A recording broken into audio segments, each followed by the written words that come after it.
लिखित रूप से मेडिकल के साथ एक प्रार्थना पत्र दिया कि उनका कान का ऑपरेशन हुआ, उनकी स्थिति जर्नी की नहीं है, लिहाजा उनको व्यक्तिगत रूप से तलब न करके बीसी के माध्यम से उनकी पेशी करा ली जाए। प्रशासन द्वारा उनको तत्काल ट्रीटमेंट की व्यवस्था न कराकर अमानवीय तरीके से एक निर्वाचित सांसद को लात फांद कर न्यायालय के सामने बेहोशी की हालत में पेश किया गया। कार्रवाई आज नहीं हो पाई, न ही ये पता चल पाया कि किस मामले में माननीय सांसद अतुल राय जी का वो रिमांड लेना चाहते थे। पेशी अगली तारीख क्या है अभी न्यायालय द्वारा निर्धारित नहीं किया गया। निश्चित रूप से जिम्मेदार वो लोग होंगे जिन लोगों ने इस कंडीशन में उनको यहाँ पर लाया है, जो उसके लिए जिम्मेदार हैं। अगर कुछ अनहोनी होती है तो। रेप के एक मामले में आरोपी रहे घोसी सांसद अतुल राय को 6 अगस्त को भले ही बरी कोर्ट ने कर दिया हो, लेकिन इसके बावजूद उनकी मुश्किलें कम होने का नाम नहीं ले रही हैं। आज एक अन्य मामले में जब वाराणसी के एमपी एमएलए कोर्ट में उनकी पेशी होती है तो स्वास्थ्य न ठीक होने की वजह से वो अनकॉन्शियस हो जाते हैं, गिर जाते हैं। उस दौरान पूरे कोर्ट में अफरा तफरी मच जाती है। आखिर ये क्या था पूरा वाकया, इस बारे में अतुल राय के वकील सीनियर एडवोकेट अनुज यादव जी से जानते हैं कि ये क्या पूरा कुछ हुआ, किस मामले में उनकी आज पेशी होनी थी और अंततः हुआ क्या। कल मुझे सूचना मिली कि अतुल राय को लंका पुलिस द्वारा किसी नए मुकदमे में रिमांड बनाने के लिए पर्सनल रूप से तलब किया गया है।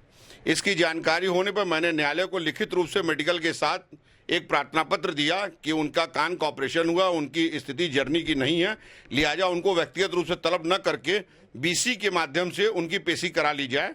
जैसा कि पूर्व में गैंगस्टर के एक मामले में और लखनऊ के एक मामले में बीसी के माध्यम से उनका रिमांड बना था, लेकिन न्यायालय द्वारा मेरी प्रार्थना पत्र का ध्यान नहीं दिया गया, उनको पर्सनल रूप से तलब किया गया। जैसा कि मैंने पूर्व में भी आगाह किया था कि उनकी कंडीशन अच्छी नहीं है। न्यायालय में एम्बुलेंस से उतरते ही अतुल राय अनकॉन्शियस हो गए और उसके बाद वो बुरी तरह से बेहोश हो गए। उसके बाद प्रशासन द्वारा उनको तत्काल ट्रीटमेंट की व्यवस्था न कराकर अमानवीय तरीके से एक निर्वाचित सांसद को लात फांद कर न्यायालय के सामने बेहोशी की हालत में पेश किया गया। न्यायालय ने ये पाया कि कंडीशन काफी चिंताजनक है। न्यायालय में रहने के दौरान लगातार घोसी सांसद अतुल राय बेहोश थे, तो मैंने एक प्रार्थना पत्र दिया कि तत्काल इनको निकटतम हॉस्पिटल में इनके दवा इलाज की व्यवस्था किया जाए। इनकी स्थिति मरणासन है और मुंह से झाग निकल रहा था, लेकिन न्यायालय द्वारा मेरे प्रार्थना पत्र पर निकटतम हॉस्पिटल में भर्ती करने का आदेश न करके उनको पुनः नैनी जेल उसी मरणासन कंडीशन में वापस भेज दिया गया। मामला क्या था, किस मामले में तलब करने हैं, वो पेपर पेश नहीं हो पाया था, उसके पहले ही ये घटना घटित हो गई। तो माना जाए कि जो पेशी की कार्रवाई थी आज नहीं हो पाई, कोई अगली तारीख जो पेशी के कोई कार्रवाई आज नहीं हो पाई, न ही ये पता चल पाया कि किस मामले में माननीय सांसद अतुल राय जी का वो रिमांड लेना चाहते थे। पेशी अगली तारीख क्या है अभी न्यायालय द्वारा निर्धारित नहीं किया गया।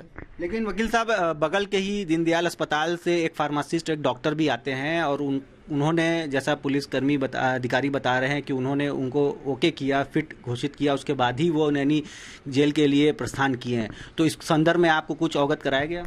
मुझे इस बारे में कोई जानकारी नहीं है। जैसा कि मेरे जूनियर द्वारा ये मुझे बताया गया कि एम्बुलेंस से प्रशासन द्वारा निकालने के दौरान ही उन्होंने प्रशासन को सांसद जी ने सूचित किया कि मेरी स्थिति अच्छी नहीं है और हमारे वकील को सूचित किया जाए। उसके बाद भी हमको कोई सूचना नहीं मिली, न मुझे इस बात की कोई सूचना दी गई प्रशासन के द्वारा कि हमारे क्लाइंट सांसद घोसी को फार्मासिस्ट बुलाकर उन्हें दिखाया गया और दिखाने के बाद उनको भेजा गया है। ये मैं पहली बार आपसे सुन रहा हूँ कि इस तरह की कोई जांच हुई थी। मुझे ऐसे किसी जांच की कोई जानकारी नहीं। एक तरफ आप बोल रहे हैं मरणासन स्थिति में है, दूसरी तरफ उनको वापस नैनी जेल भेजा गया है, काफी लंबा सफर है, तो आखिर ये विरोधाभास क्यों है? देखिए, जो मैंने देखा, जो मैंने पाया, वही न्यायालय ने भी देखा, वही जो है एकत्रित जनता ने भी देखा। बाकी तो क्या कंडीशन है ये जो उस विभाग के एक्सपर्ट हैं, डॉक्टर, वही बता सकते हैं, लेकिन प्रथम दृष्टया देखने से यही लगा कि उनकी स्थिति अच्छी नहीं है। अब जैसी हालत में वो वापस नैनी की तरफ प्रस्थान किए हैं, अगर कुछ उनके साथ अनहोनी होती है तो इसके बारे में अवगत कराया है कि क्या हो सकता है, या कुछ इनके साथ अगर घटना हो जाती है स्वास्थ्य को लेके तो कौन जिम्मेदार होगा? निश्चित रूप से जिम्मेदार वो लोग होंगे जिन लोगों ने इस कंडीशन में उनको यहाँ पर लाया है, जो उसके लिए जिम्मेदार हैं। अगर कुछ अनहोनी होती है तो।